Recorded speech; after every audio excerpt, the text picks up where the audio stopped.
wait. Ahoy, crypto pirates. RG3, captain of the Discourse Syndicate, coming to you live from Arizona. I think that we might have the times screwed up. Either way, we'll get things started, get things kicked off. Let me see if this be the case. Hold on 1 second here. Where is Randy? Let's see here. Randy Hilarski. Where ye be? Let's see. We got another guest here too. Because I'm in Arizona. Hold on here. Let's see here.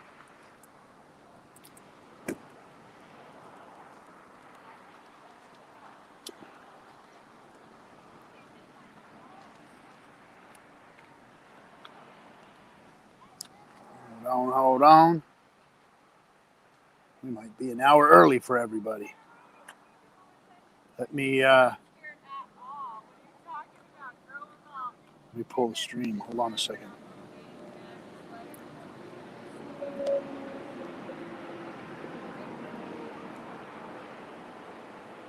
Anybody on the Dlive? The Dlive. Let's see my channel. Dlive.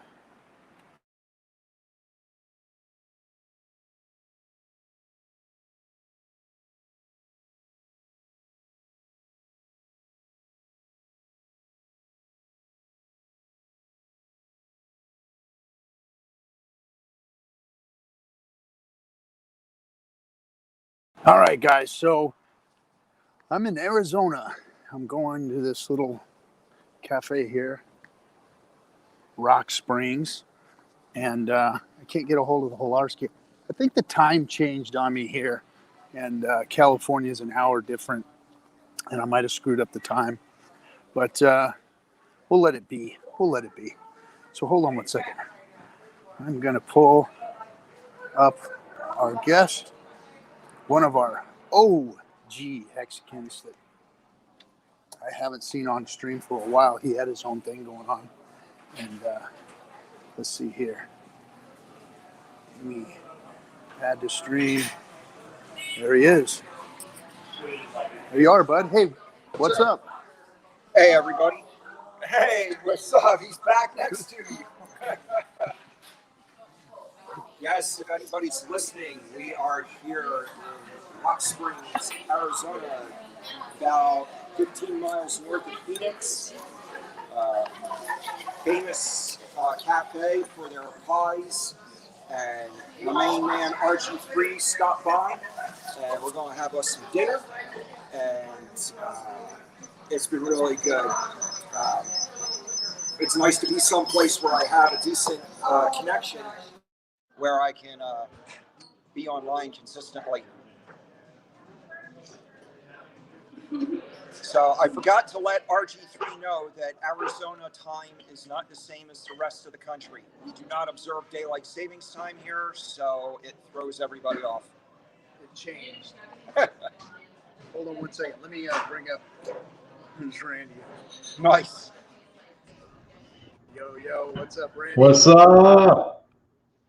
Man, I screwed up the time, man. We Arizona doesn't change their time, so daylight savings flopped and California's different. Well, I put it in the you didn't start an hour ago, right? No, we just started. Okay, good. All right, because I just put it in the HEX Crypto that we just started, so perfect. I think everybody in the chat room knows what's going on. All right, yeah, because I don't have daylight savings time either. Oh, where are you, Randy? Aren't you down in Central America? Yeah, I'm in Panama for now, for another 2 weeks. Okay. It's nice to speak to you in person. I've been a follower of yours since you were on Steemit. Oh wow, Tim. That's old school.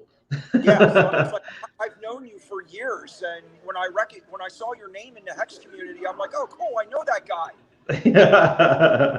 Steam made me, man. Steam's what made me. I did really well with crypto because of that. Thank God. When I talk, mute so that it doesn't. When I go to talk, mute. Okay. Go ahead. Okay. There we go. We're gonna try and do this because we're sitting right across from each other, so it's gonna get a lot. Oh, of really? feedback or whatever. Yeah. Look, check it out. Oh, cool. Oh. It's actually a meetup right now. We're hanging out together here in outside of the Phoenix area. So, oh, look at that, and they're bringing food. So Nice. we're. Can I get some hot sauce? Thank you. Got to get some hot sauce. So look at this. Look at this. Look at this Oh, stuff, man. I'm so jealous. How about that, Hexo? Huh? How about Oh, that, man. Hexo? Yeah, I'm fast. Yo, I'm fasting too, guys. So Oh no! Oh no! Yeah, but I I'm do doing the it. same thing. Yeah, I I've do been doing it 16 for. hours a day. Yeah, me too. That's what I do. And actually, it's more than that. I do like 19, but I've been doing it for 4 months. So It works, man. It works. Got to get that COVID weight off of us. dude, the first 2 months were ridiculous. I gained so much weight. Get that sexy back. Yeah. I don't want to rub it in, but I'm as fat as I've ever been. He's a rail, man. He's like lucky. 6'40" and he's a rail. You're lucky. I tell Anna she got the Kula Quarantina. The quarantine. Yeah. So do we have anybody else jumping in yet? Or I know Kinetics was going to come on, and Let me check. I'm going to drop it in the. Yeah, I'm here. Okay. Oh, that was from you. All right. Let me see. So I'll drop it in the Cutthroats room. All right. Is your mic still on? Yeah. You need to hold on. Let me jump. Can Randy hear me through your mic? Barely, probably. Barely. Go ahead and unmute yours. Okay. Yeah, Tim, All right. I can hear you both. The noise here in this diner is starting to pick up quite a bit. I guess they're jealous because we got this kicking live stream going. That's normal. Here, how about let me check. Is the live stream, are we live streaming to Dlive right now? Yeah, we're good. It's all up and running. I was talking in the chat there just a second ago. I switched over to the chat. Okay. So it's rolling.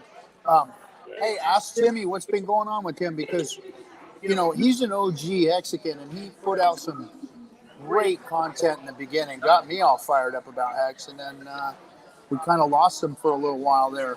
Ask him what's going on. Yeah, what's going on, Tim? All right. Well, I did make some videos back in the spring, and they're still available on my YouTube channel. But what happened is, in the process of making those, I was actually learning something from the things I was saying. It's almost as if somebody else was saying it. And I started writing down and documenting the things I was saying, and I put it together, and I basically came to a place where I ended up saying everything I ever felt like I wanted to say or needed to say about life in general. And I basically just went quiet after that. And then in July, something else happened to kind of give me a reason to start making material again. So I've been wanting to do something for about a month. And one of the things that is really getting me to start again is there's a guy I saw on Twitter who goes by the handle of High Altitude Investor. And he's this 23-year-old kid who basically used to hate on Hex, but has had a change of heart, and now he likes it. So he has said some other things that, giving him the benefit of the doubt that he's being genuine, that I would like to speak to, because I believe he would appreciate it. So basically, I am going to start making content again. Like I said, I've been wanting to do it for about a month, so it's just a matter of time before I start again. But I am looking forward to it. Tim, were you the guy that was walking through the woods? Yes. I watched your videos. Yeah, I watched them back in the day. Well, that's good to know, because I didn't get a whole lot of feedback from too many people, so I really wasn't sure. And I'm not the type of person to beg people to pay attention to me. So, Right. But knowing that there are, significant people that I personally have a lot of respect for that have watched them and gotten something out of it, I definitely want to start again. Yeah, I remember them. I mean, you were definitely, that was pretty cool walking through the forest. You're kind of like doing the phone IF. What's his name? He was doing that too. You guys going through walks in the woods. You said what's his name? Yeah. I don't want to piss RG3 off. No. Yeah. So yeah, when Tim started streaming, he was like one of the only other streamers when Hexologist was started. So he was like, he was one of the original OG streamers that I was, watch. He's one of the reasons why I started streaming, because I was like, hey, you know what? We need more streamers. We need more people getting the word out about Hex. Hexologist is in there. This guy's just out walking around the woods, sitting in his car. I'm going to start doing something too, So he was one of the reasons why I actually started streaming and put Discourse Syndicate together so that we can get everybody on and start, showcasing all of the Hex community. So that was what that was all about. But I think that what he's talking about with this guy that's changing, there's some things happening and some hearts changing about Hex and what's going on out there, because so we've got this influencer that he's talking about that was hating on it for a while. And now all of a sudden he's got a change of heart and he wants to start talking about Hex, and he's all in on it. And then we had thank you. And then we had Wolf Boy there, whatever his name is. I don't even want to mention his real name because he's just a punk. He interviewed Richard, gave Richard, a whole ton of shit with all the confidence in the world too. Mr. Trader Boy, Mr. Oh, you're all so wrong. Oh, you're all going to get wrecked. Oh, this is such a big scam. You little piece of shit. You look like an idiot now because you're out there shilling projects that are getting rug pulled. And I don't know if he was directly involved with it, but what a little punk ass bitch to have done that on stream in front of everybody with his, audience out there watching that shit. Hey, hold on a second. I feel like I got a DI yelling at me right now. Well, don't forget, So anyway, this little idiot makes a fool out of him damn self by shilling a rug pull project that now all of his little plebs that were following up underneath his ass are now all wrecked, including him. I heard he got wrecked pretty good too. So good riddance. I'm glad you got screwed, you little piece of shit. Good job making yourself look like a dumbass. I feel like I'm back in boot camp. I got more too. I'm in public, so I can't really let loose. If I wasn't in a public place, man, I'd really let loose. But whatever. I'm just glad that it happened. It couldn't have happened to a better guy. I mean, every time I see one of these little plebs get wrecked, it's just so sweet. Yeah, it's been a tough week, man. We've had all these projects over the years go bad, but this really benefits Hex. Makes us look good. One of my great big dreams in life would be to engage with Richard in public.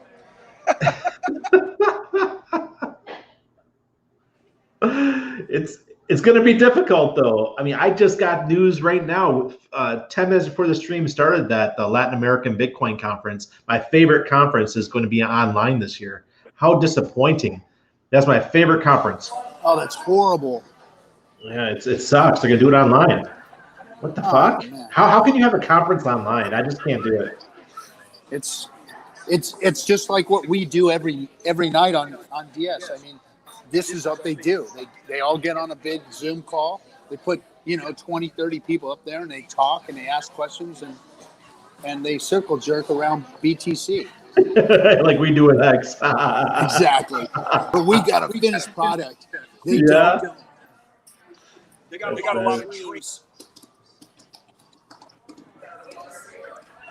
Yeah. Promise, a lot of hopes and promise coins, hope coins and promise coins, and now they're even starting to warn everybody about these rug pulls. We Hexicans, we knew about it. I mean, we were like, here it comes. We watched DeFi. Hey, Tim, mute your mic.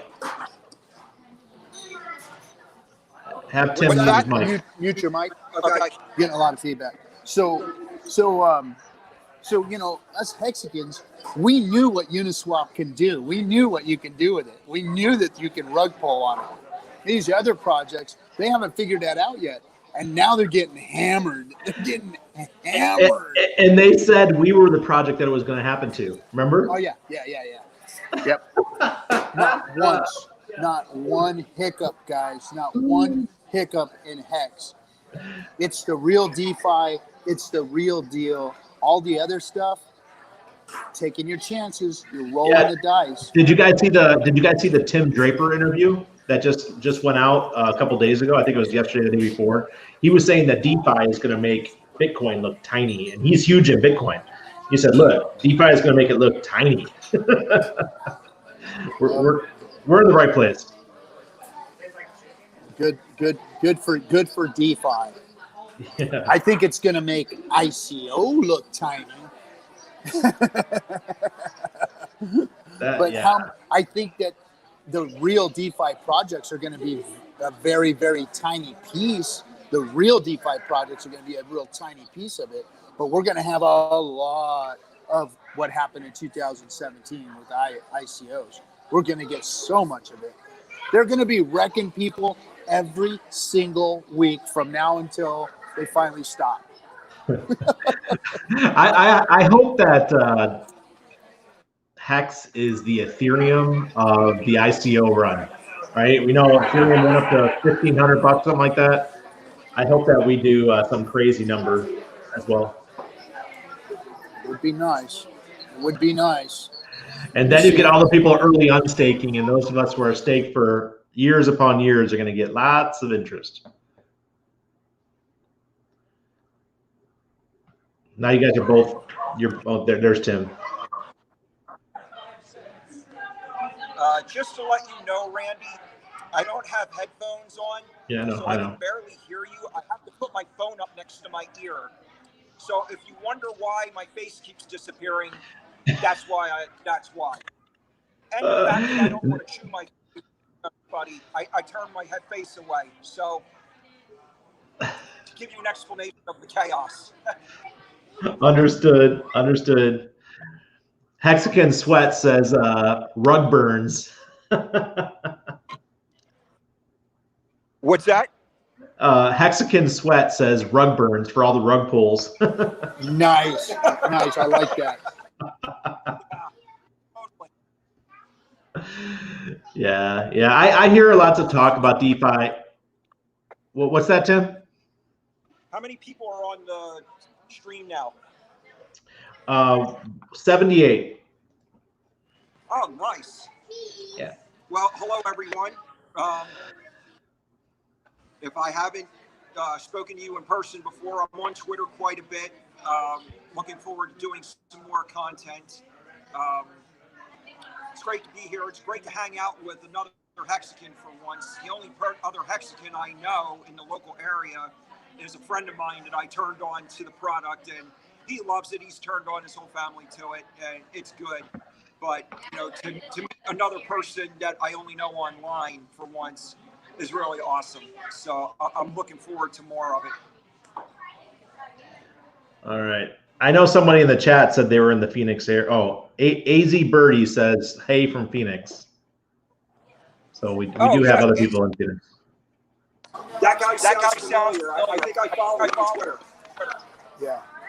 Cool. Are you unmuted? Yeah, I just Okay, unmuted. I'm gonna be. All right. So Anyway, what else is going on in the chat? Anybody got anything to say in there about? What's Tim's Twitter handle? What's your Twitter handle, Tim? TB Dunamis. TB DUNAMIS. DUN DUMAIS.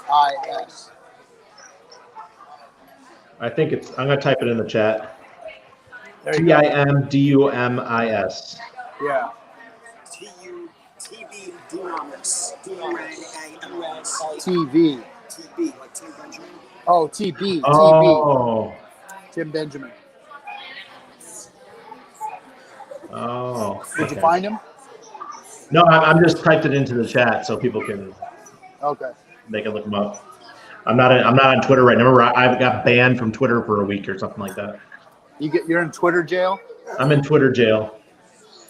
Twitter Chaz. I only have 1 out of 3 of my accounts right now, so I feel naked. Yeah. Hexo made some stuff for me today, and I put it up on Twitter, and I was hanging out on Twitter today, talking guns and stuff, and I don't know what I'd do without my Twitter. Exactly. It's a blast. I used to hate it. I used to never absolutely liked hate it Twitter. either until Hex came along, and then that's the only time I started Twittering.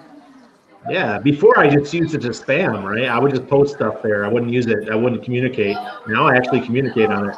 And then they go and they take it away from me. Come on, man. I just started using your platform. I'm not doing anything bad. I mean, I want to do is retweeting Hex stuff and commenting. Yeah. So the big news of the day, I heard that they went after McCaffrey today. Uncle He got John, arrested. He got arrested in Spain. They got him in Spain. Yeah, but my favorite part is people are saying, "Oh, maybe it's a body double." No, you ain't got no body doubles that look like that, man. Yeah. Poor Uncle John. I love the guy. He's crazy as fuck, man. Yo, I hate the lighting in this room. I look so like ghosted out. Jeez. Yeah, you need to go get the $30 set of lights on it. Amazon. Oh, I have it, but I'm in an Airbnb and I haven't set my stuff up yet. Oh. I'm using my laptop. So how is the missus? I know that her mishap wasn't as bad as we all thought it was. Was she doing all right? Dude, you know what happened? She dropped the cup. The top cupboard? It fell off the top cupboard, and it hit the counter, and it bounced up, and it cut her finger open. But it happened in the dark, so all she knew is that there was blood everywhere. She was. Oh, it sounded. We heard the crash, Yeah. and then we heard her like. I mean, it sounded like somebody was Like ripping her apart with a knife because it was bad. It sounded really bad. We were like, oh, terrible. crap. Shit. Yeah, I was too, but it got her good. It still hasn't healed up. It's still bleeding whenever she pumps it and stuff. So it was a deep one, but not as bad as I thought. I didn't have to take her for stitches, thank God. I did the same thing. Well, I sliced my finger with a razor knife at the Cleveland airport the night that the president came in. I was working there, and they shut the whole airport down and everything. And then I took some time. I'm like, okay, I'm gonna go clean up the truck and do a bunch of stuff here and get the guys ready. And I ripped my finger open with a damn razor knife. Same thing. I had to duct tape it all up, and I probably cried a lot louder than she did. That's for sure. Yeah. But as long as you keep pressure on it, I told her don't take the pressure off for at least 24 hours. You'll be fine. So that it worked out good. It's healing up, but every time she bumps it, it starts bleeding. So it's a good one. All right. Well, I'm unmuted now for a moment. Going to give RG here a moment to take a bite of his nice big plate of food here. So anyway, I got to say that Friday night stream was epic. I mean, that was like the gathering of the champions there. I mean, you had Richard, you had RG, you had Coffee. It was probably one of my favorite Discourse Syndicate episodes that I've watched so far. it's when people see that kind of connection, among people who have something in common like Hex, that's the kind of stuff that's going to onboard people more than the prospect of gains, I think, because people, that means a lot to people. Sometimes that can mean more to people than money. And no other coin in the crypto space, I've been in crypto since 2011, and I have not seen that kind of community and connection among any other group of people until Hex came along. And the only thing that comes second to that are all the people who hate on Hex. And it's like, who wants to be a part of that? It's like, it's like, do you want to be on the winning team, or do you want to be, in, a mental institution? It's like, I mean, come on, it's like night and day. So, I love it. It is so awesome to just hang out with people, if not online, in person. It's like, I can hardly wait until after big payday, because I fully intend on doing this a lot more. Hexo was talking about that on his stream tonight, that he, after big payday, he would like to go around and visit people and just be able to hang out and see people in person. It's really awesome. So, anyway, that's all I'm going to say in that blurb. Yeah, I'm going to do that. We're going to, we're going to go to Mexico in a couple weeks, and I'm really looking forward to hanging out with Hexicans in Mexico, and our other crypto friends that are there. So, Guys, no, it is. I've been in crypto for, since even before that, but not but I mean, the communities have never seen anything like this. As far, I mean, I've visited with three of you guys now, and it's cool, and the camaraderie that we have. The stream on Friday, like you said, that was a kind of a come together of all of the Hex community, and just kind of, I mean, nobody melds like us, and it's because we all have a common. There's no how can I say it? There's no promises. It's all done. So everybody's excited, everybody's confident in what's going on here. So nobody's like, there's no faking anything. It's like, hey, we're all just having a good time, and everybody who's got a bigger bag, of course, is probably happier than the next. But I mean, that's really all it really is everybody's just waiting for the price of Hex to catch up to their massive bags. And yeah, exactly. We're having a good time. And it's, speaking of that, so right now we only have 13.337% of all the hexes staked.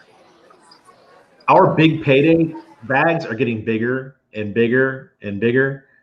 I don't know where we're going to end up. We might end up at sub 13%. And what does that mean for everybody? We're going to do a 4x of our bags. Well, I got a feeling that that's going to change. I mean, but we're getting close. It's not changing yet. So are we saying then that all the Hex is staked that's going to be staked? I mean, really?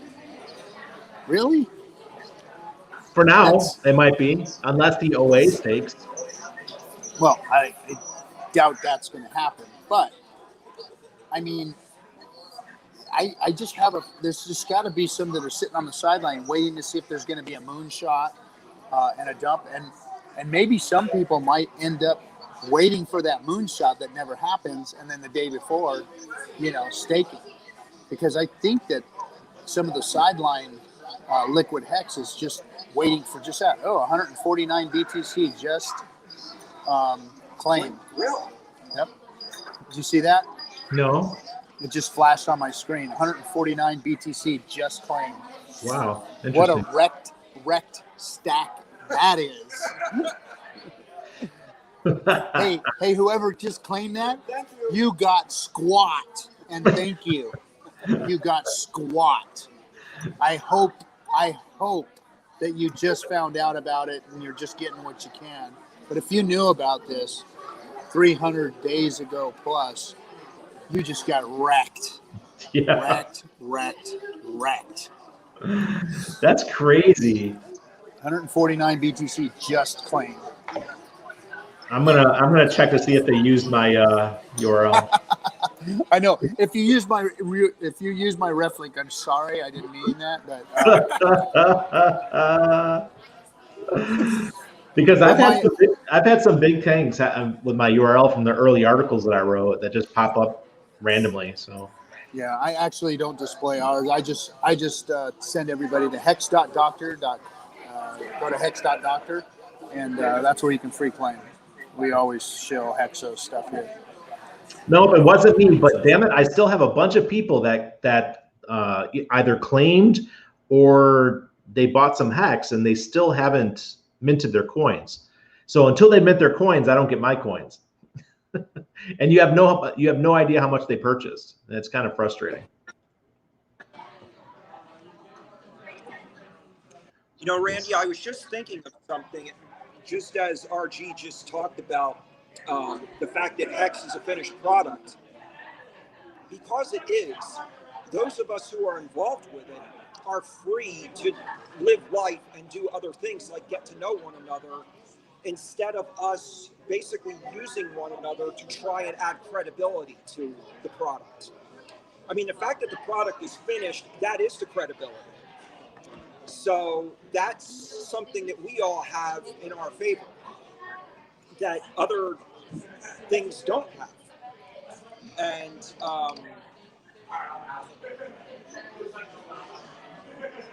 kind of lost my train of thought here. But, well, Tim, let me speak to that, Tim.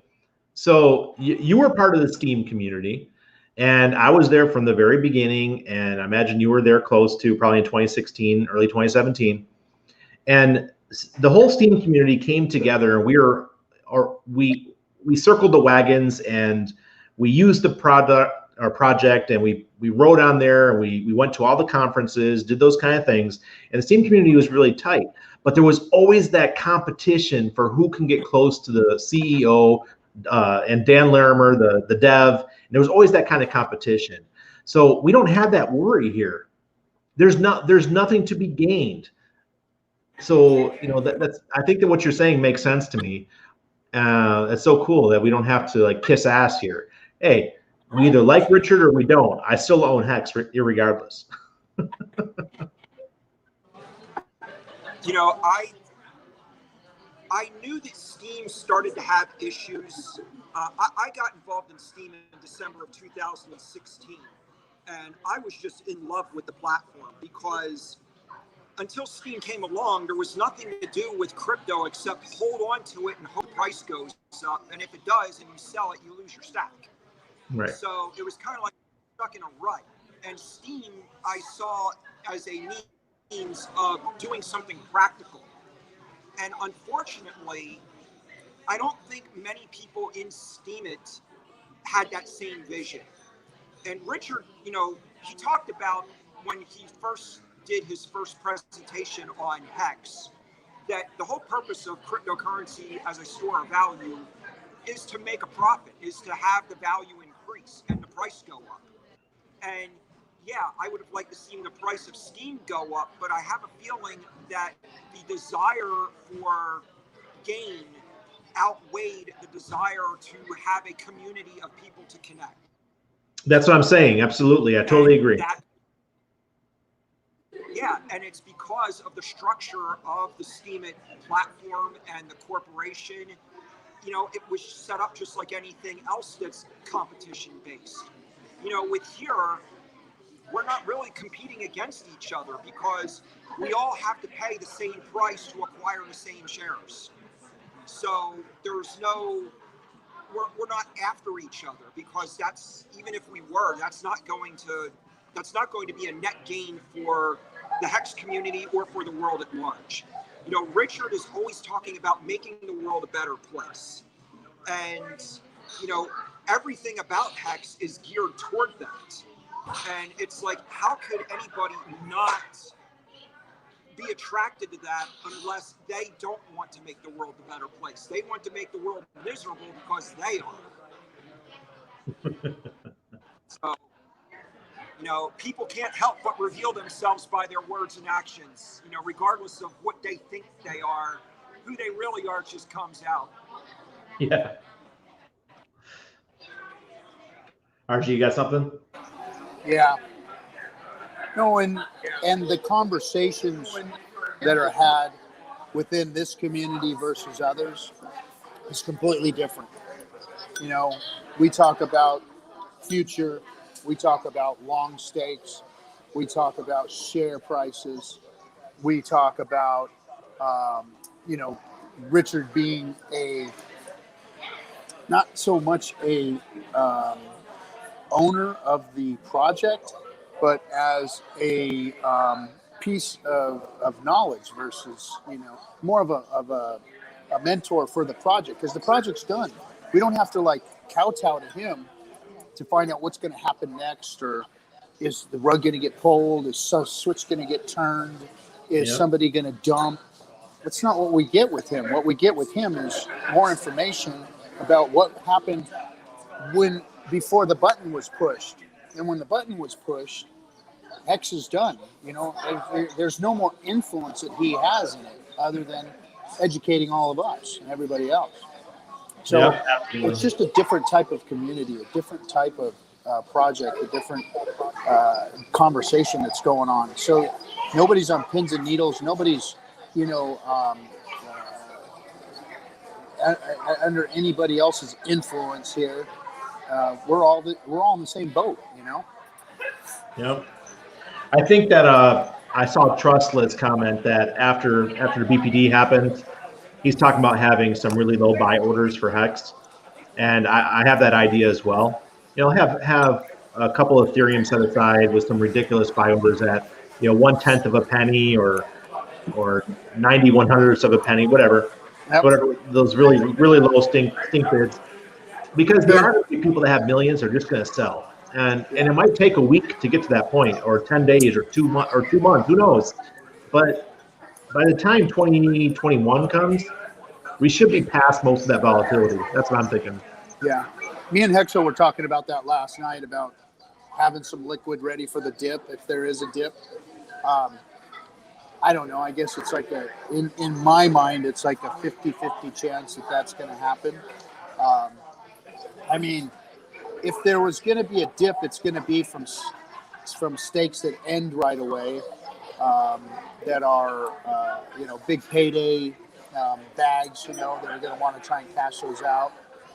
So, but think about it. I just don't know how much it's there. It's going to be very difficult to outperform a long stake prior to BPD. So if you do a 10-year stake, say with let's say 100,000, and your BPD is going to be 500,000, whatever it might be, to be able to get that at the same price, that means the price has to drop by like 90%. Yeah. So it's a risk. Why take the risk? Yeah. And I think a lot of Hexicans that may have been scared to emergency end stake are probably going to take their gains and stake their longer than, which, in my opinion, has been a big mistake. But I know a lot of people just feel that that's what they want to do. They want to get their big payday, they want to get their interest, and then they want to restake it. But that share price is going to be so much different after big payday. So much different. Yeah, they haven't gone down the rabbit hole. They haven't seen. They didn't see that that video of where Hexo showed the share price going out 10 years. Oh yeah, and that's the other thing. You know, I mean, out there a long ways away from here, which is insane to think that we are all thinking like that. Like, yeah, 10 years, that's the deal. 10 years. I mean, crypto's only been around for 10 years. We're talking about adding 10 years to it with this brand new project, you know, but with confidence. People are staking millions and hundreds of millions of dollars out there past, you know, that 10-year mark. We saw some of the whales dumping in the beginning, dropping, you know, big stakes out there that far. Yep. So it's kind of insane that this community is thinking like that in crypto. I mean, I gotta admit, every once in a while I go, wait a minute, is Hex gonna still be around in 10 years? Is crypto still gonna be around in 10 years? I think we all think it, but it's it's worth the risk. I can hardly wait to find out. Yeah. So, I mean, really, what did most of us put in? I mean, I'm talking most people put in between maybe $500,000 and $100,000. Most people that I know, and so I know a lot of people are a lot wealthier than me. But when you put in $5,000 it's something that you can afford to lose. So you're willing to take the risk of putting something in there for 10 years to get a result that maybe Hex is going to outperform Bitcoin, right? oh yeah. So I'm a gambler. I love to go to the casino, all right? So it's like putting it all on black and saying, okay, I'll come back in 10 years. Let's see what happens, buddy. You know? And unless something like Hex comes out for Bitcoin, then it doesn't stand a chance. Because, I mean, no cryptos stand a chance against Hex right now. I wish more people understood it. There's a, what's that noise? There's like is a kid playing or something? There's like a whistling sound. There's this like whistling sound in the background behind RG. Okay. I think RG's mic was getting feedback from my speaker on my phone because of where I was sitting in position to him. Okay. Yeah, because it's not there now. So he just muted his mic for now. And while he did that, I just want to throw in something real quick. You know, Richard's been a target of a lot of criticism over this past year. But even he is humble enough to admit that he didn't even understand something regarding Hex. In his last live stream that he did with Hexologist, Hexologist asked him a question about shares, and Richard just laughed and said, "I'm not sure. I think I'm going to have to ask Kyle." And, that kind of genuineness, doesn't come every day. Some people have it and some people don't. And, when people do have that, it's easier to overlook some of their more rougher qualities. Some people may criticize Richard for cussing too much or whatever. When somebody knows something that I don't know, I listen to them. I don't care how they say it. And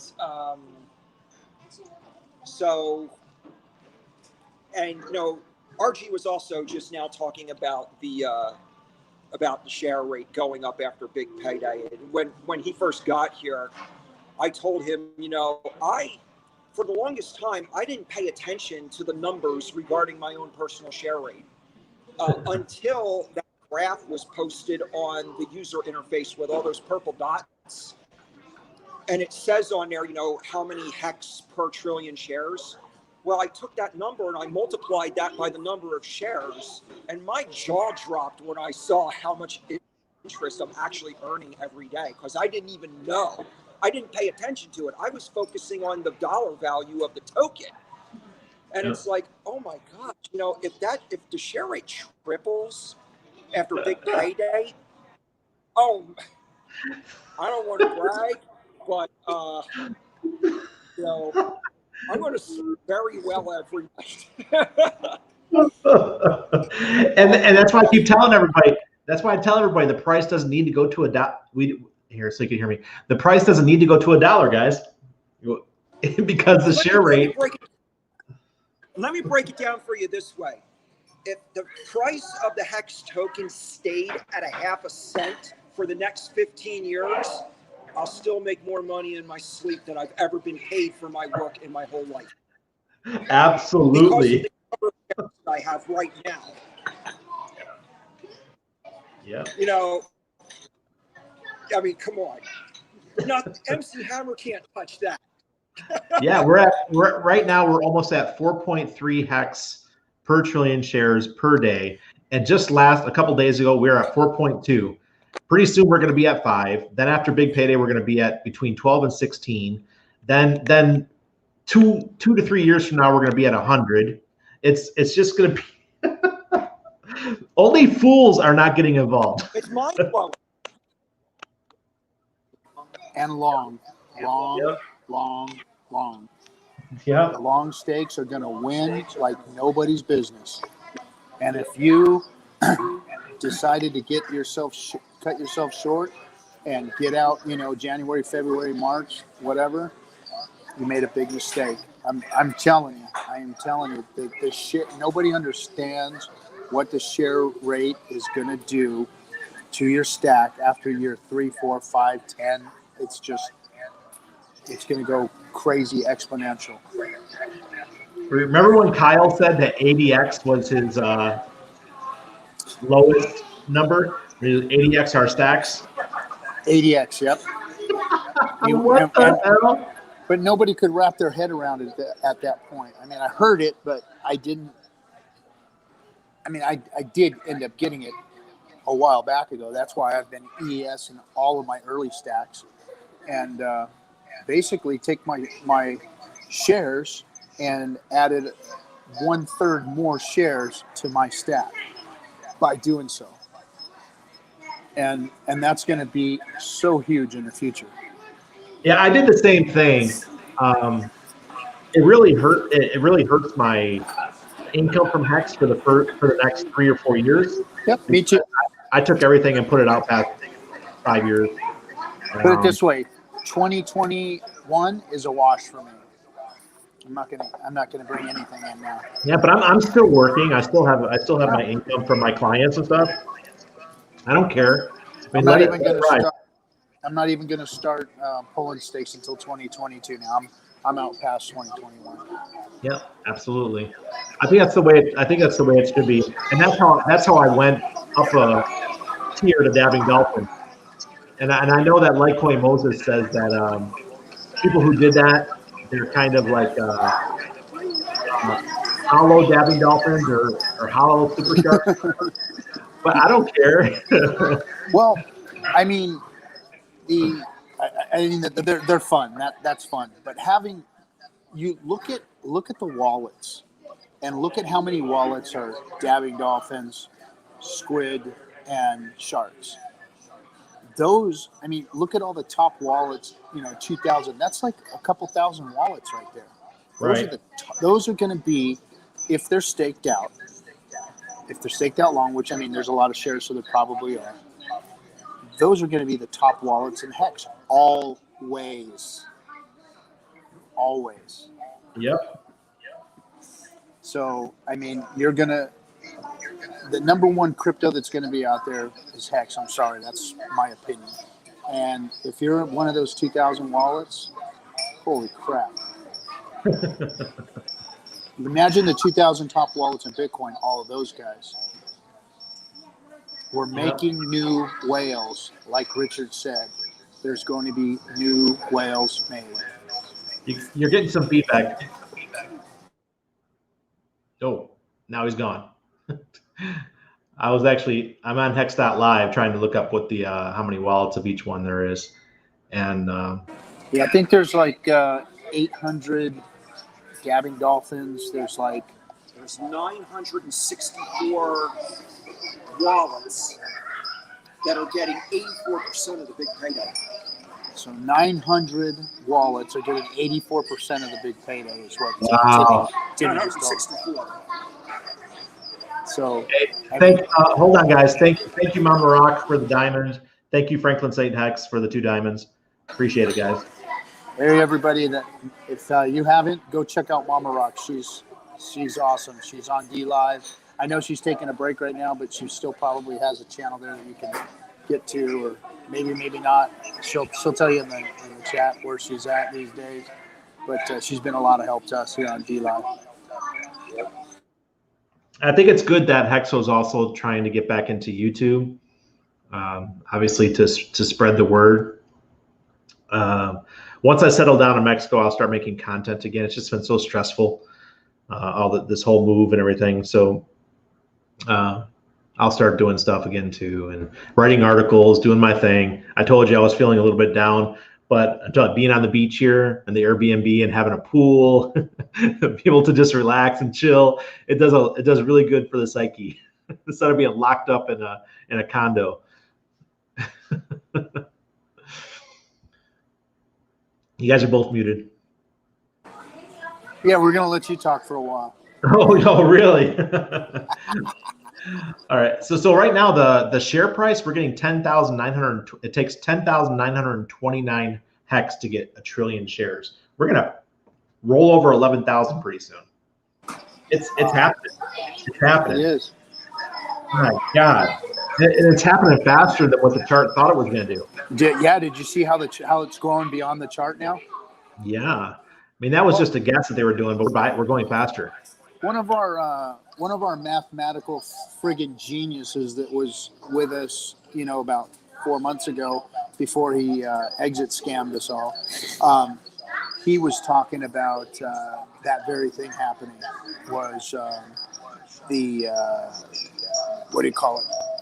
Is that muted? Yeah. Oh, okay. Was turning out. Yeah, we're getting feedback from Tim's phone. Yeah, if you just turn it down a little bit. Yeah. And when you're ready, yeah, there you go.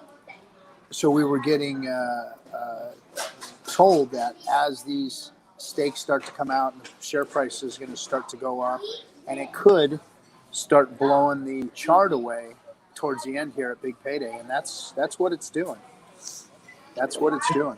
And it's gonna accelerate all the way through Big Payday, and I think even after the week after Big Payday, it's just.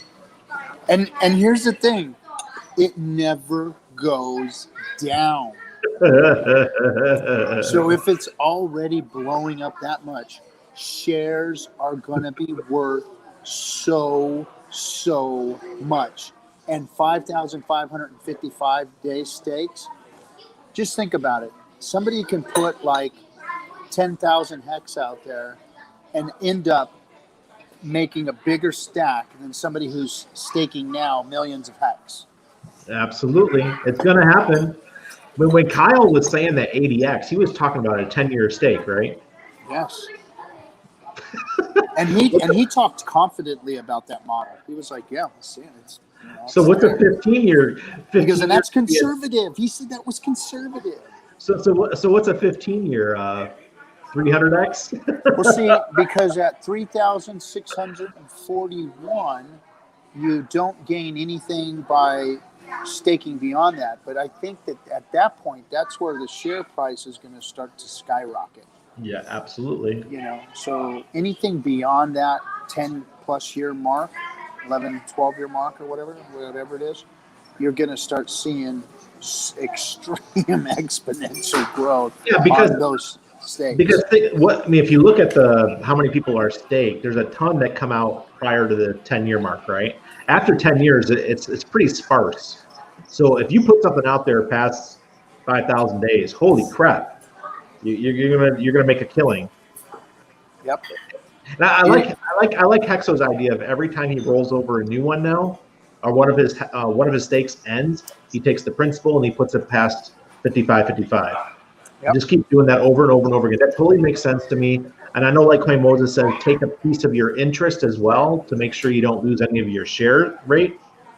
But I probably won't do that. I mean, he's in his 20s. I'm in my 40s. Yeah, I want to spend my damn money. I want to enjoy my life. I ain't putting it out there for my kids to go blow. No. It's RG3's turn, man. I'm gonna go spend some goddamn money, man. I'm gonna retire on the beach. Me in Puerto Rico and Mama and some waves and some flip flops and maybe a board short shop. That's about it, and that's gonna be what I'm doing. And I want my son to actually go out there and make a living doing something. I'll take care of him, but my God, and go out and work. My kid's gonna be crypto rich because he friggin' got into Hex and he started staking all kinds of money. Oh, that's great. Oh man, he started realizing what was going on and he started working 2 jobs. So RJ, So my 19-year-old, not my 4-year. You guys all seen RG4. This is RG 3.1. He's a college student. He works pizza joint on the weekend, and he got a job at Amazon so that he can stack hex. And he was working 2 jobs and a full-time schedule at college just so he can continue to stack. Didn't he also get a uni? He had a couple of uni wallets, and he just collected on all of that. He's 19, and he's killing it in hex. Dude. And he's got all these 15-year stakes out there now, and he's set. What were we doing at that age? I Man. I bought a GTI VR6 Volkswagen. I was going on trips everywhere. Yeah, I traveled. I got to see cool shit. You know. I was waking up in handcuffs. Oh, not waking up. Let me change that. It was coming to, is what they called it. I was a good Christian boy, so all I did was when I was in the service, all I did was spend my money traveling and buying nice cars and stuff like that. I wasted it, right? Had no savings when I got out, but somebody just popped in. Let me pull them up. Hold on. Liberty. Oh, Liberty made it. Hold on a second. What is up, my man? What is up? Can you hear me? We can hear you. We can hear you. I love what you guys are talking about right now. Randy, you opened my eyes about a week ago on how to keep score, the new way to keep score, and that's seeing that share rate, because that chart meant nothing to me 2 weeks ago. It would come up, and I'd just go transform and go stake, and it's nice. It goes from left to right, but I didn't know what it was. So it gets real tall going out into the future there for some reason. But what was crazy, when I was watching my daily interest, the amount that I was getting daily was growing every few days. I'm like, what's going on? That's right. So I looked more into it, and then Hexo did where he did the chart after the new chart showed up on the website. Hexo did a nice little breakdown of how it works, and he was showing what happens after 1 year, after 5 years, and Crypto Coffee actually did a version as well a couple weeks ago. So, oh man, it's got me lit. We've always been pounding on this thing with shares and telling everybody how important it is. And I mean, even in all of Richard's streams where he talks about it, he says shares are more important, more valuable, more scarce than hex. And that's what it's going to be. The share price and the share rate are two different things. That's right. So when you see the share rate, and it's easy to compound in your head, because if you know how many trillion shares you have, you know how much you're going to get in hex that day in your interest. So it's like pretty easy to figure out. Share rate is just it's a one-time deal though. It's your load when you stake. That's it. The share price. Oh, I'm sorry. I'm talking about your daily rate. How much? Like today it was 4.3 hex per trillion shares. Yes, that's the rate I'm talking about. Yeah, but the last 3 months when they said shares, like we tried to explain it, we would say it's profit sharing, but we still didn't know what that meant. Like you couldn't quantify it. Now there's a chart that actually helps you quantify it, which is pretty darn cool. It definitely simplifies things. Yeah, the connection was finally made. Randy, I wish I knew your real name, Hilarski. You just changed everything. Why the hell? I just got booted.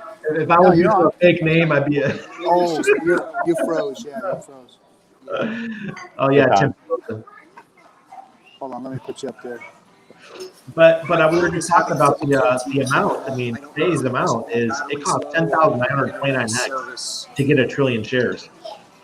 I don't even know what does 10,929 hex cost right now. Has anybody got a calculator? What do you get what do you get, 90,000 right now on an ETH, so divide by 3, divide by 3.2, or? Let me get the calculator out. So maybe 22,000. 29 times 0.004. $43. For 10,000 hex? 10,929. So every trillion shares costs $43 right now.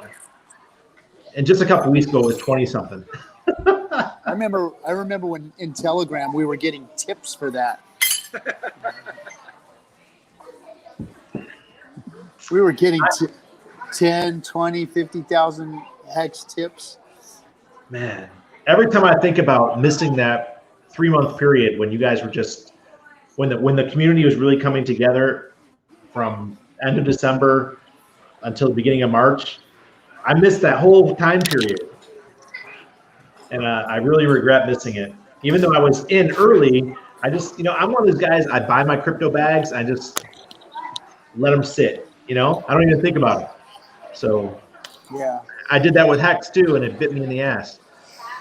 Yeah, it was different. It was getting involved in it, and actually, like, there was so much to learn at that point, and it was interesting because never seen a finished product before, a finished crypto project. I mean, it was like, well, wait a minute, now what's this thing gonna do? And the coolest thing was talking to Dev Kyle, and actually, it was one thing to hear Richard, but Richard was just so, like, such a high level that he spoke at, and just, like, was so flippant about the whole thing. Like, yeah, it's going to be great, and you guys just don't fucking know yet. So just stand by, and blah, blah, blah, blah, blah. But when we first talked to Kyle and he started unpeeling the onion of Hex, and we were like, oh my gosh, you know what this means? And he was like, yeah, I do know what it means. And this is what I build it. I help build it. And here's the models, and here's what it could do. And then as we all started, looking at it and listening to it, and then I think that the thing for like even Hexo and I talked about, man, what if this thing does, what about the EOA? What about, the what is the ETH? And, at first we were all like, concerned about it, because in every crypto project we've ever been in before, someone exit scammed us. Someone dumped on it. Someone did something. Someone pulled the plug. Somebody did something in every single project that we were ever in, And the FUD was, beyond the freaking roof, everything that that one joker in the beginning did in the first, month or two, had all that hex and then dumped it and threw all the FUD out there, and he had a channel and he was doing all that crap. There was a moment when all of us Hex influencers were even like, oh shit, what's happening? We were all talking in back rooms together, like, is this gonna be the fate of Hex? And then it nothing happened. You know what I mean? It just kept going, and we were all like, oh, okay, is it really gonna be okay? And it just got better and better and better. And then the more and more we all started, watching all of Richard's streams and kind of figuring out who he was and what his angle was on this and how important this project was to him. And then what Timmy just said a minute ago was, Richard wants to make the world a better place. Now, how in the hell do you make the world a better place by scamming people out of their money in a crypto project? Yeah. You don't, and that was his vision, and you can see it in all of the talks that he gave. He put his face out there. He put his words out there. He put his vision out there for what he wants. So why would you not believe this guy when he said, this is what I'm doing? And then the thing did it. It did it. You know what? It's over, guys. All of you haters out there, jump in a friggin' lake, because it's over with. You guys lost. You guys did not prove Hex to be wrong. It's done. We're going to be out of here in the next, 40, 50 days or whatever it is. And you guys lost. It didn't do what you said it was going to do. It did what we said it was going to do. And here it comes. And now the whole world gets to share it later, and we all won. Can you guys imagine, this is 2020. We just went through the year of hell for everybody. This whole CV stuff that went down. And during this whole thing, we stayed pumped because we had a community to talk to, to be optimistic about something while everyone else was being pessimistic. Okay. Go ahead, Tim. I can't speak for anybody else, but 2020 has been the best year of my whole life. I've been healthier than I've ever been. Hex has turned out to be better than I could have ever expected. I've been busier work-wise than I have in years, and it's like, I mean, I'm sorry for all the people that have suffered this year, but it's like, there's answers to every problem of life, and it's I just kind of shake my head at some of the things that I've seen happen. That really could have been addressed and approached more proactively, I guess you can say. And yeah, it's I remember when Hex was first getting started, and um, I didn't even know about the origin address until like months after I'd been in Hex, and suddenly people are worrying about it. And to me, I never worried about it, because even if the OA did just dump all of its coins, it's not going to make the program stop the market price for however long.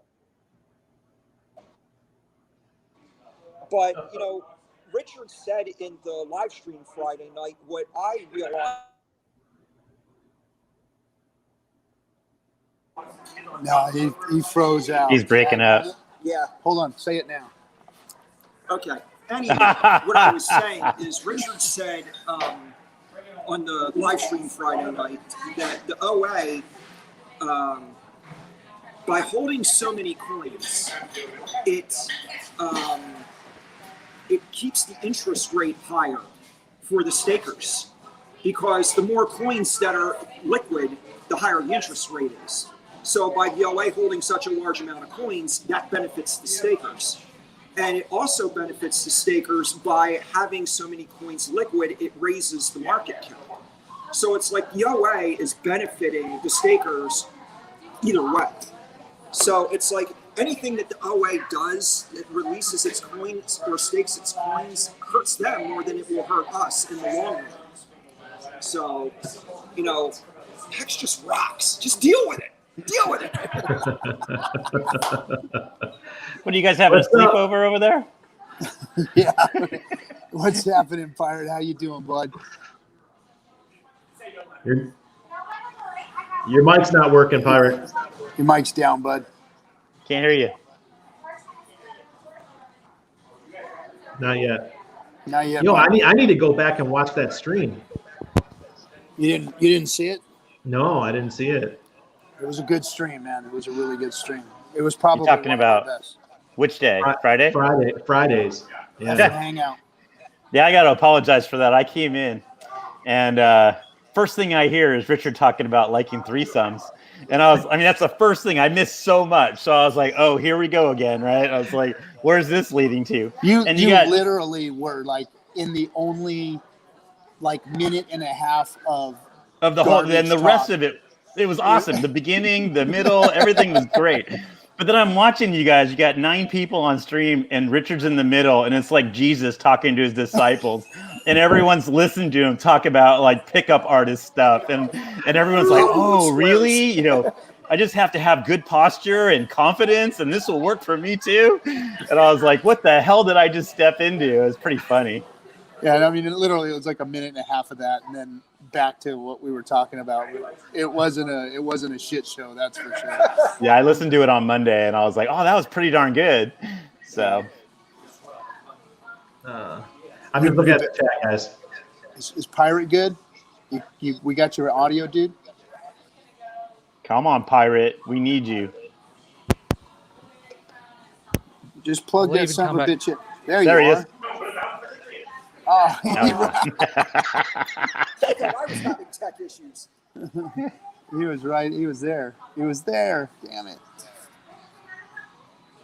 So, anyway, well, good conversation. I like, talking about the share price. I mean, it's getting close that if people aren't realizing what it is, then they're missing out. So if you're new or if you're staked early and you want to see that stack grow, I'm telling you guys, reevaluate your stakes. Take a look at what you got there. Hold on. He just came back in. And I think Funding Jim's asking for the link. How you going? okay. How's that going, boys? Can you There hear us? we goes. go. Now There we we can go. hear you. What's Oh, happening? cheers, boys. Pirate? Hey, thanks for having us on, RG, Captain. Hey, mate. Yeah, You're just always big welcome. shout out, guys. Hey, that was awesome. Thanks for that Richard Hart thing. Having Richard Hart there was pretty special for me. Yeah, Friday You was know, good. that love man, the that was blue awesome. that Unwrecked was wearing. Yeah, what were those horns? Those are awesome, dude, in your video. Oh yeah, your horns were good, man. Let me Hey. send Jim the. Hold on a second. You gotta go. You gotta go with it. You gotta go cheap publicity stunt every now and again. But look, I think the Discourse Syndicate and RG3 Captain and all you boys, Liberty and Randy. I don't know. I haven't got on with any of you guys before, so I might have got on with Randy before. But Randy, you tuned us up for that. You tuned us up for that Uniswap thing. That was good. amazing. Yeah, And then. But yeah, look, that was pretty massive having Richard Hart on the Discourse Syndicate for FN Hangout. It was I felt very privileged to be on that night. So, but look, like kudos to Captain RG3 too for the Discourse Syndicate and just pushing through and having the show every week and giving the Hexicans an opportunity to come on and talk and discuss the stuff that we're all into. Like it's brilliant. It's brilliant. All you guys. Did you melt some coins to make that golden mic? Did I what? Did you melt some coins to make that golden mic? I think it's gold, just, yeah, man. It just as long as it does the job. There's a little bit of lag, but trying to sort of take some tips and just use the technology. And it's great that you can have these sort of interactions live over the internet. I mean, you can imagine trying to do this sort of thing 5 years ago. The technology is amazing now. Here he is. Yeah, there he is. What's funny, Hex guys? Crypto. I mean, Hey, Funny Jim. technology. I'm running this whole stream from a freaking cafe. Amazing. Yeah. It's incredible. I used to do this shit on Google Plus back in the day, but we couldn't do it on our phones. We just did it online, right? Google Plus is amazing, but nobody had any idea of the magic that we had, and now we do. Definitely. Yeah, you can really leverage your time. Google Plus, I remember Google Plus. I was doing that like 3, maybe 4 years ago. I think it's gone now. Like I think I put a bunch of stuff that was like, hey, it's so useful, and then it was like, nah, Google's got bigger targets. They're not going after that anymore. I got one thing left from it. I got my check mark on YouTube because of my Google Plus account. Hey, Randy. Yeah. Do me a favor.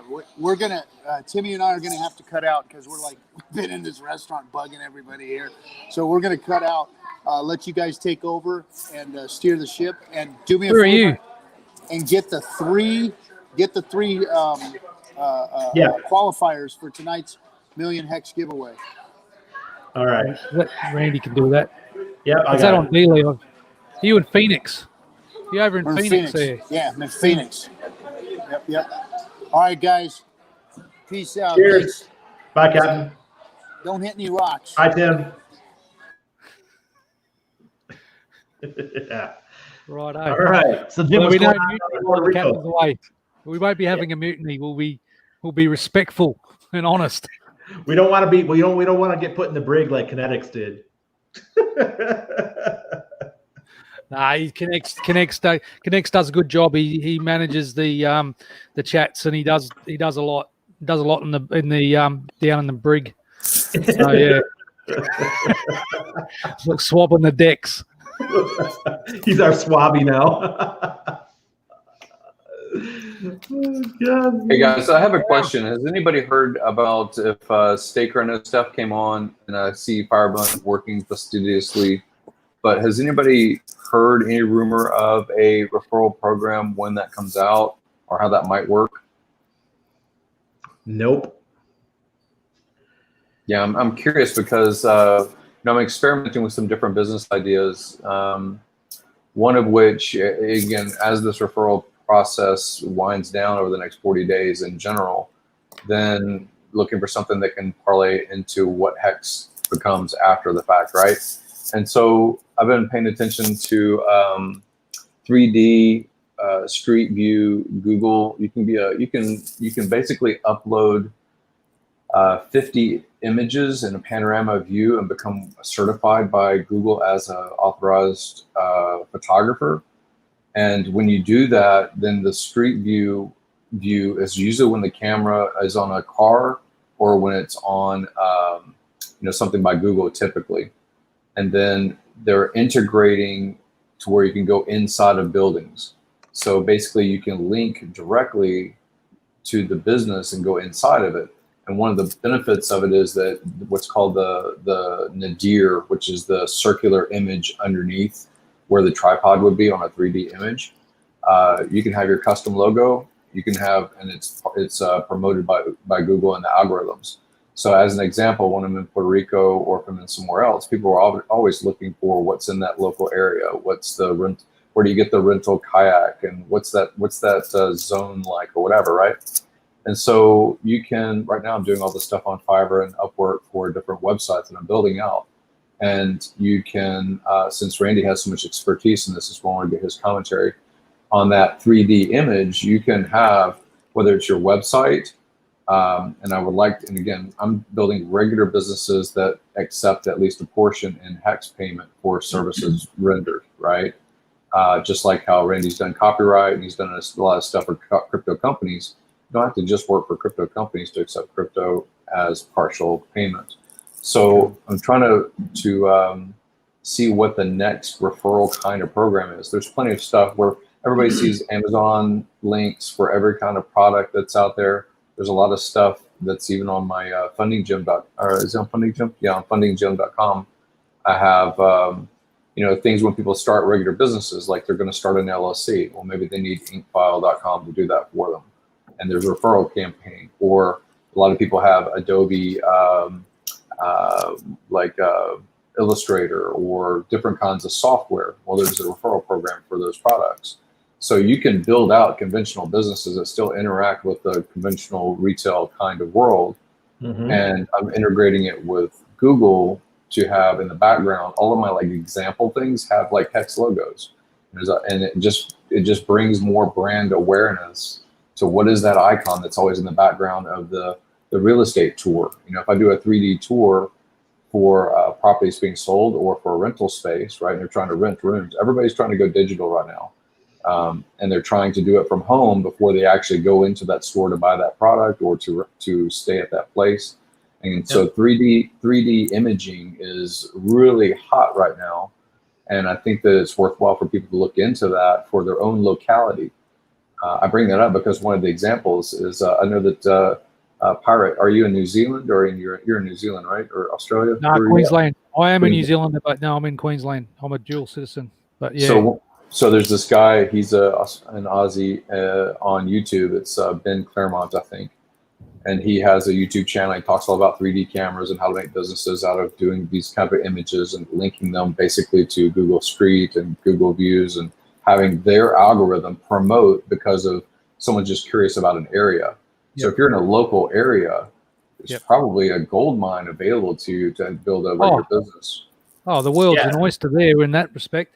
But I do recall Steph may have mentioned on Discourse on Friday night that there is going to be some form of referral type system because I heard, so there may be an opportunity there to sort of, keep forward planning or forward, I guess I want to call it shilling, but that seems to be the crypto term for pushing the envelope towards in that space. Well, one thing that I'm experimenting with is you're trying to look for things that are basically deep links, and there's different methods to do that sort of thing. So one is, of course, you can come up with a brand, and the brand might be some recognizable kind of character or something like that, but that's really to one specific company. And when you build something, maybe you're going to spend 3 or 4 months shooting a bunch of photography. Pretty quickly, you can make a 3D thing because it's doing a whole sphere of image. So you only have to find the good view or whatever. But what I'm getting at is the logo underneath can be a phone number, it can be an email address, it can be all kind of conventional ways that people get to it. But also, I'm thinking about doing circular text because it has to be a circle, And the circular text would be, of course, a regular website address, but then also saying scan this with QR, because people can take out their phone, they can be looking at the website. If they scan the QR can go to things you can change down the road.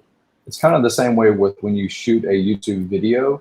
You don't want to go in and re-edit that YouTube video, and you don't want to lose the view count or the hours of it being seen. What you can do is say, that's why everybody says, look at the description below, is because after the video is up, you can always change the description below. You can always make that URL link go to a different place.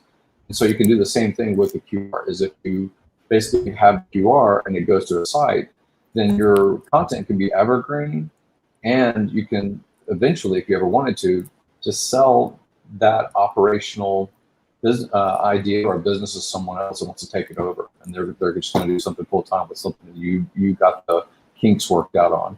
So I'm pointing that out because I think that you're giving some people some business ideas in the chat. How full bottle are the QR codes? Yeah, like how full bottle are you guys on QR codes and that? Because we've had a lot of that with the COVID thing. You have to scan in wherever you go. You got to scan in using QR codes. So I think there is certainly a greater awareness of that information or that technology. So I mean, yeah, there's certainly an opportunity in that space. What you're talking about? It's huge because you can't go to a restaurant now with a physical menu. Every place I've gone to on the island is now a QR code. So you go and you scan that to see a menu. They don't want to hand out menus to people, collect them back and do the wipe down and alcohol and stuff. So there's a intangible element happening. And I think it's a great opportunity for you to reach out to people that already run regular businesses. They're already stressed out over their drop in foot traffic. And you can point out, fairly quickly by just becoming a basic knowledge of what's going on, and you can build a business. You can at the same time, like I said, promote this core product we're interested in, which is HEX. So you can have something that's, the display and the embedded and things like that can still be brand awareness for HEX. And I think that's kind of an effort I want to put in this next year. Absolutely. Hey, by the way, I gotta say, Children of the Grave, thanks for the diamond. He was threatening us, saying that we have to pick him for one of the 3 winners tonight. So. He always is. I don't follow that chat. Was that a Dlive thing? Because I'm sorry, I was a bit behind the 8 ball on that. So hey, Liberty, how you going, mate? What's going on? You been into the punching bag? What's cracking over there? And you talking to me? Get look at the guns, eh? What's going on there? I had a blast with you last week, Unwrecked. I had no idea what you were talking about in Telegram, but I wasn't sure what "have a go with me" meant. If that was fighting words or you were coming on to me, I wasn't quite sure. But you're a good guy, so I could dish it and I can take it. So you got to roll with the punches and give it. You can take it. If you're going to play the game, you got to take the hits. I appreciate you. Likewise, mate. Likewise.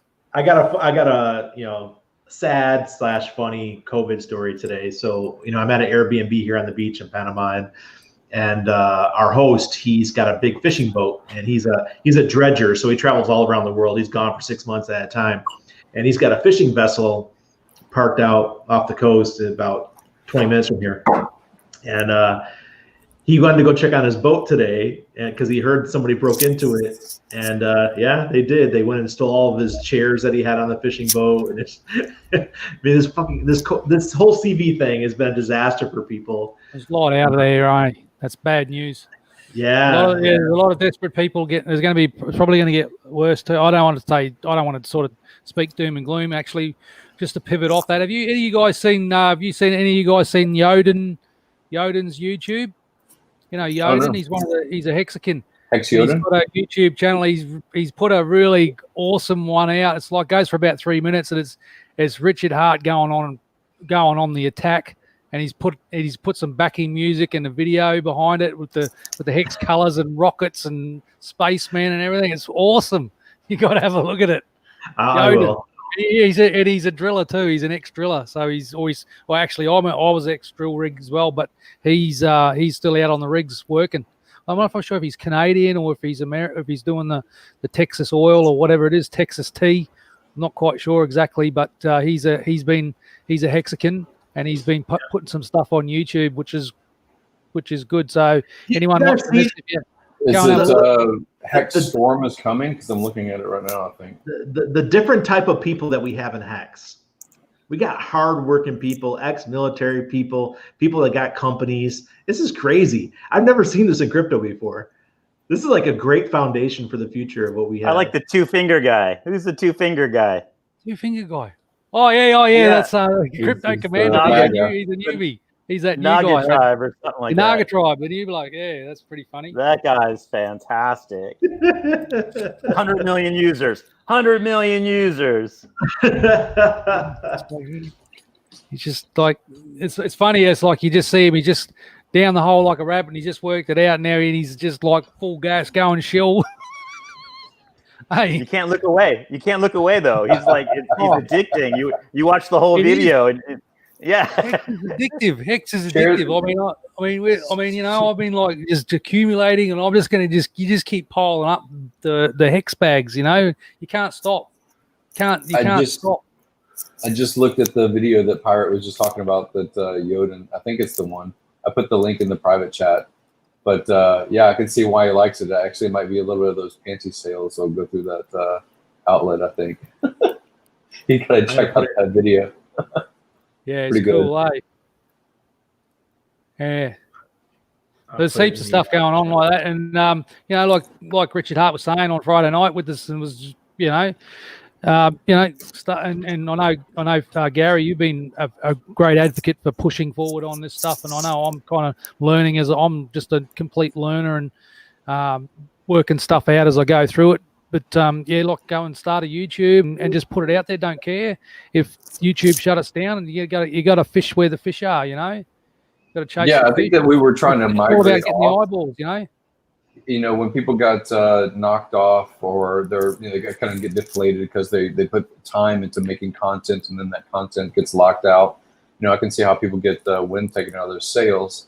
But Richard did the same thing. Like, I think he got either a strike or he got locked out of Twitter or something like that, and it's kind of like, deflating, frustrating. But you do have to go where the millions of people are. And that's what I'm saying is, we can think about Facebook and Google and all these different major corporations as mining our data and taking advantage, but also they are how we are communicating now, especially in this lockdown phase. So it's kind of like the double-edged sword about getting message out to where people are versus going off on some other, walled garden area.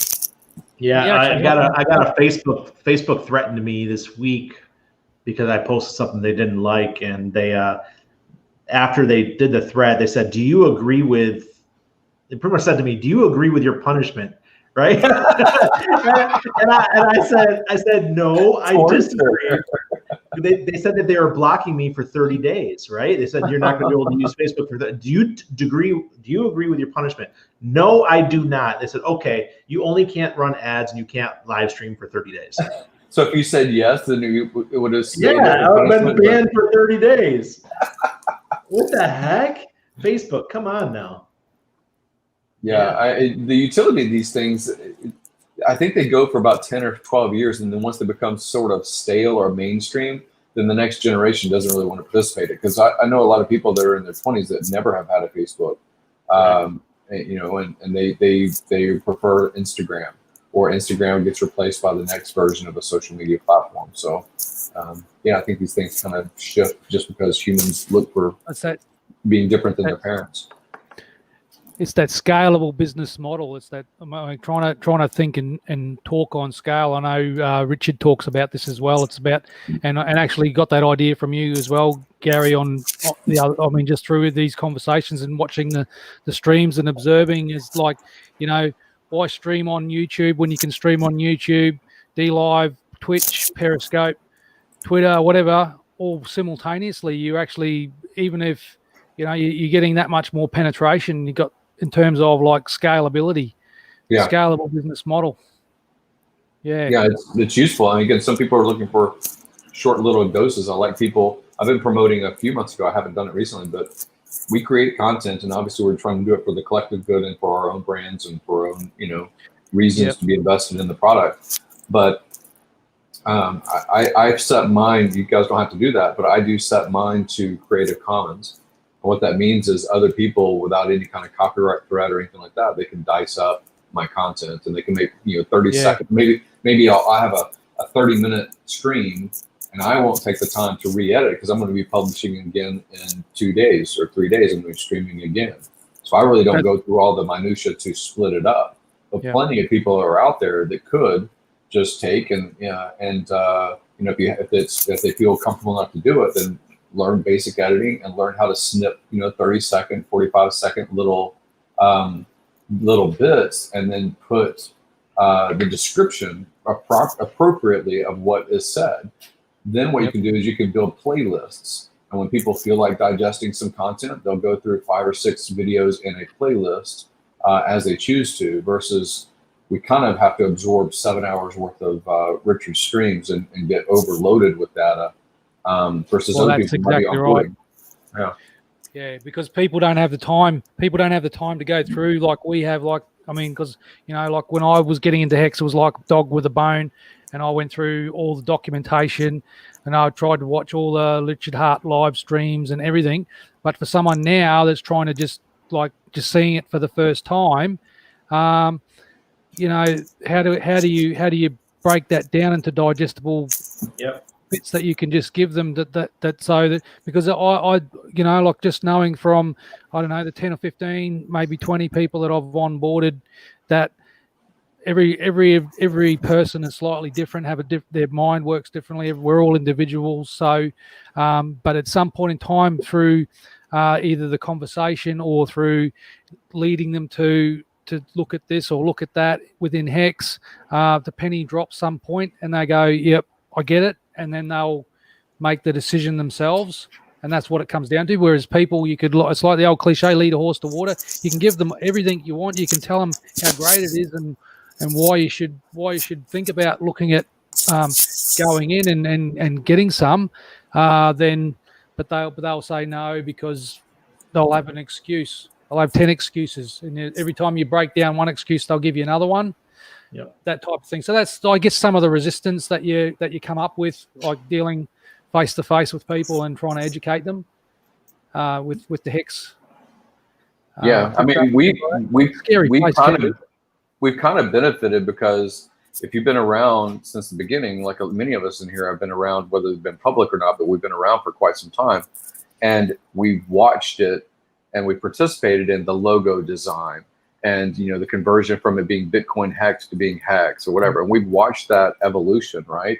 And so we have this wealth of knowledge. But then, like you just said, the person that comes into it now, at least the benefit is that they're going to find someone that might relate to their personality or their place in life or their geography or their profession, right? When we started, Richard has a way of obviously pulling people in that resonate with what he says and how he says it.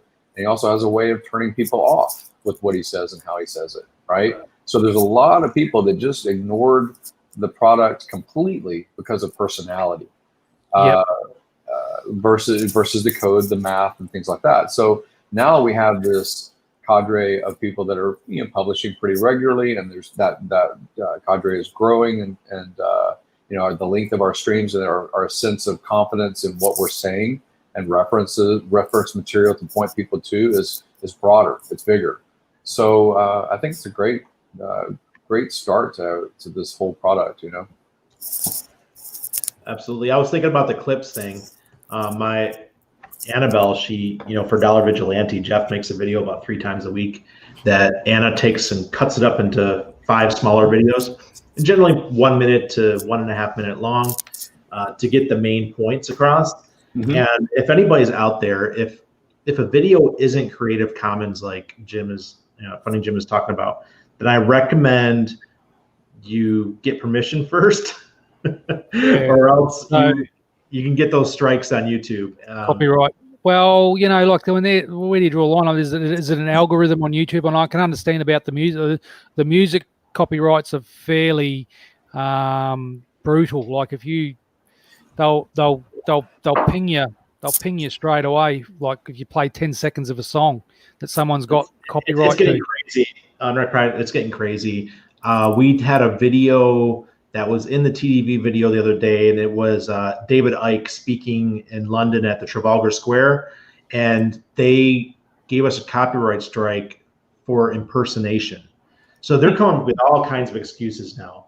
But, I mean, they're trying to crack. They're censoring David Icke, anything that he says, regardless, aren't they? For impersonation, so it was actually his voice, or it was someone else that was dubbing over what he said? It was him. It was Jim, it was David Icke talking at Trafalgar Square, and they, it was just a 1 minute clip of him talking, and they said it was impersonation. So you got to be really careful when you take someone else's content, unless it's Creative Commons, and then you can do whatever you want. Yeah. Creative Comments. What? Say that again. So explain that. Creative Commons is something you could select when you upload your video, and it just means that anybody can use your video.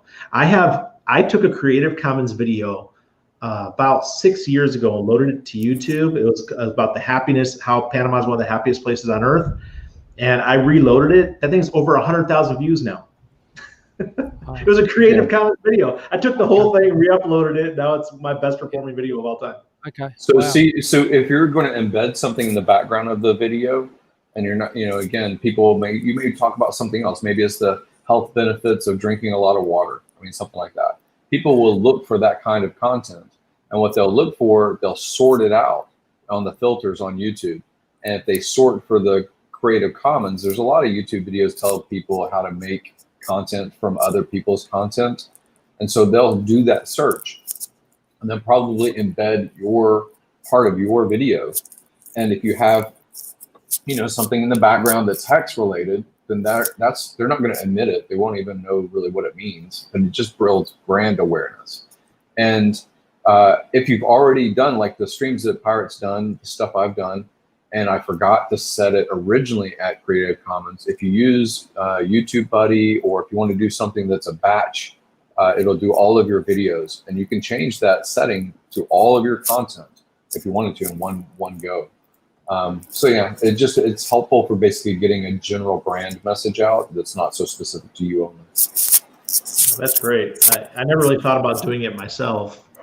And otherwise, a lot of our content isn't really evergreen. We talk about the event, what happened with CZ, what about KuCoin, and things like that. So somewhere in there, in that bigger content that a lot of people won't absorb, because it's not contemporary, other people will dice it up. They'll find little snips. They'll make memes, and it just in general helps.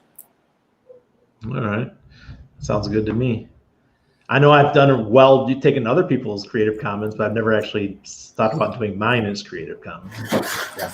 Cool.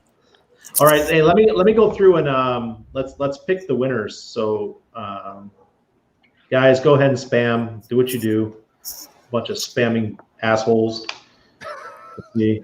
I should be doing the spamming. I can't handle that Dlive. I never do it. I can't handle that Dlive thing. Nah, not for me. Yeah. I can't handle that. But yeah. You know who I think represented us well today was what's his name, Motley Investor. I don't know if you guys saw him go on what's that guy's Charlie's show.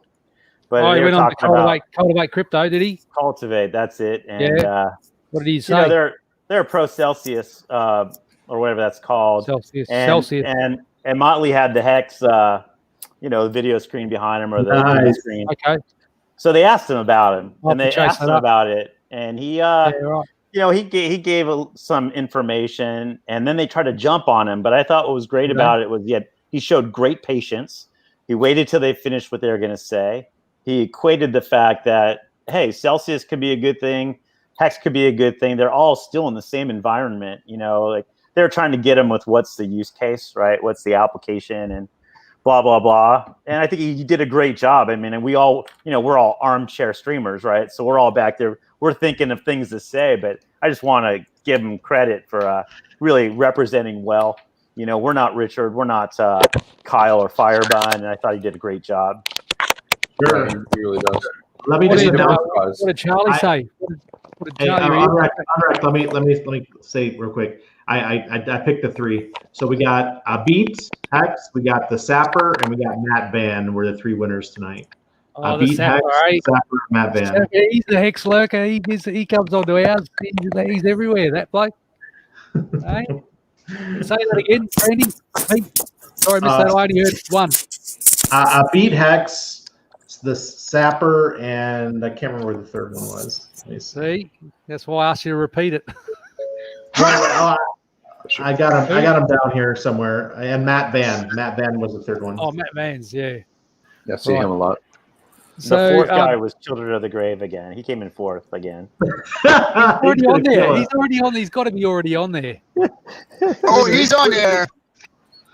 I was going to ask you, Liberty, when you were talking about Motley Investor, when he was on the Cultivate Crypto show, what did Charlie say? Charlie didn't have much to say. He didn't necessarily back him up. I mean, two of the other guys took over from a neutral perspective because they knew nothing about Hex, and they're just learning about Celsius. And they said, hey, they both sound like good products. You know, one, you get your interest now, but you could lose your crypto that you're lending out. And then the Hex, you're going to lock it up and you're going to have to wait. You're going to get your interest later. But both of them, so they just kind of took that neutral perspective that both could end up being a great thing. So we'll see. Voice commands while driving. Until run pull, right? Yeah, I mean, and again, which one goes to the principal? I'm not trying to shit talk Celsius, but which one goes to the principal? You are counting on a third party, and even if you are buying effectively stable coin and you're getting a good ROI, because I know that you can buy, USDC or something like that and stake that on Celsius, and it does have an ROI. But again, it's third party. It's definitely you're going to get definitely IRS stuff's going to come because it's just going to report just the same way as Coinbase does or anything else. It's dealing with financial products, and it also is pilferable, and basically admin keys. You think about not having control of your keys. Everything admin wise is controlled by Alex. Alex is a good CEO. I mean, he's done a lot of stuff. Alex Mashinsky, I think he's the CEO of Celsius. He was the inventor of VoIP, I think, voice over IP. So he's been in tech space for a long, long time. But yeah, I mean, still, it's third party. And what is that thing that you're giving to a centralized third party and it's being lent out to someone else? It's paying their interest to you, right? Well, what are they using that money for? I like Hex being locked because I know there's no fuckery. I think the burnt and the reminting process keeps it from being collateral to short against the value of the coin I hold. And I don't think that that's the case with Celsius. I think that people borrow coin from Celsius and they pay an interest rate to the people that are lending it to that third party, but they're using that to leverage and to short down the value to be sell pressure against the value of the coin. I just. Well, I think what I think was great that Motley did though is like the first instinct is usually to throw up. You know what I mean? Just say everything there is to say about it. Talk about share. I mean, he did mention shares at one moment, but then he grabbed himself and came back and kept it simple. And the way that it ended was they were saying, yeah, we're going to dig into this Hex more, and maybe we'll bring another person on. Motley was all by himself, and that could have easily turned into a shit show where it's one guy. If it was Richard, right, we know what would have happened. But you take Richard and then you go to Motley and somewhere in the middle, but having the patience and wherewithal not to throw up on everyone and then just get railed for maybe speaking a couple mistruths and just representing poorly. I think he represented fantastically. That's great. I got a little bit of insider knowledge for Celsius. I talked to somebody who has prior worked for the team, and they said it's really poorly run, and it's a large company. They're going to be a crypto conglomerate. They're going to be like the IBM of crypto. So so I think it might be a great coin to hold. But if you're looking to make returns, I think we're in the right place. Yeah. Is there patterns involved in Celsius? Anyway, I want to digress into that, but yeah, I have noticed that Litecoin Moses was working with Charlie. What's happened to our old Hex Jesus lately? I haven't seen him around. He said he'll be back on Wednesday stream, I believe. That's Wednesday. What he. Yeah. Is he? What's the law in the US about driving while on the mobile phone? We have these things called computers that go on. He has it on a little stand in between his. I do that sometimes. Commercially fitted mobile phone holder. It's legal. Unwrecked pirate. Unwrecked pirate. I've seen the pirate. cops. You have pirate in your name. You don't care what the law says. Oh, well, I've just seen what the cops do over in America, and it terrifies me. You can't use your cell phone when you drive your wagon unwrecked? When you have your horse and buggy out there? I'll pay that. Yeah, mate. That's right. We got the steam. We got steam engines now. We you put wood in there, coal, get the piston rolling. Yeah, That's nice. your idea. He just rides the snakes. Yeah. Australia scares the crap out of me. Of all the animals and the poisonous stuff. Man. I'm more scared of the First and Second Amendment in America, and all the guns and stuff you've got. Oh, bloody! Oh, come on. What makes you scared about that? Self-preservation. I don't know. You know what Americans are saying right now? They're like, "Thank God I'm not in Melbourne, where the cops are stomping on people's heads." You don't do that in the U.S. Oh, yeah. Just be careful who you offend. That's the rule of thumb. Don't offend the wrong person. Yeah. Well, it's not hard to do, though, is it? No. In many cases, it's your wife, right? It's like, don't offend your wife. Oh, we have a saying over here. Just matters. What you're saying, Unwrecked? Oh, I was just going to say, isn't the saying like just find a woman that you'll eventually get sick of and give her a house every 5 years? That's what we say. That's a good one. But anyway, I got a funny story for Australia. I never went, but my brother was on a ship, and he was a Navy chief. And when they would pull into Australia, the girls would throw tennis balls with their phone numbers onto the deck. So he would get off the ship, and he'd have girls with him for the day he puts that.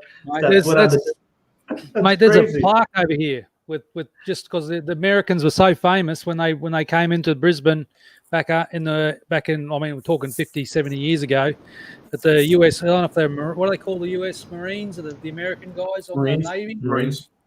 Sailors. Mate, the sailors, the American sailors, the girls here loved them when they came in. Still today. I mean, my brother did this not even 10 years ago. So it's like, everybody wanted in the Navy. Everybody in the Navy wanted to go to Australia because they come back with a supermodel. I mean, just really attractive, really, really attractive. We're trying to find a Navy sailor. You know, I don't know why that was. When you've been on a boat for 6 months and you sail into port, I mean, come on, sure leave. But it wasn't the other way around. It wasn't that the guys were chasing the very attractive woman. It was that the woman in Australia was chasing the kind of boring guy. You know, it was an odd scenario, but it happened all the time. Yeah, that's what my brother said. It was like that. It was crazy. It was absolutely crazy. You never see anything like it, except for in Thailand, where he walks into a bar and the girls are stripping him before he even gets to the to the counter. You know. So anyway. But I was the Airedale, so I always flew everywhere. You know, I was a corpsman. I was with the aviation side, so we always stayed in hotels, and we never got to experience the real sailors had. Yeah, I got a tent. If I was lucky, most of it was a poncho with the Marine Corps. Oh, jeez. No hotels. I'm gonna plead the fifth. Yeah, you better. All right, guys. Well, I think I'm gonna call it a night. It's almost 11 here. This chair's not too comfortable. Yeah. God, we thought he'd never leave. Oh, God damn it. Jesus. All right, everybody. Have a great night. You know, keep hexing. See you, Randy. You ready to shut down this show? Yeah, I put the names in the Telegram. Guys. Right on. Thanks, Randy. Everybody else jumping off too? Thanks, everybody. Or Yeah. you still got shit to talk about? Unless there's some particular topic, but no. All right, guys. I'm kind of done. I'm good. All right. Everybody. everybody. Have a great one. We'll catch up with you on the next one. Wednesday night, we got Litecoin Moses coming back. Litecoin Moses. Right. Grace Awesome. with his presence. All right. We'll see you guys. Is that what it is? Bless her.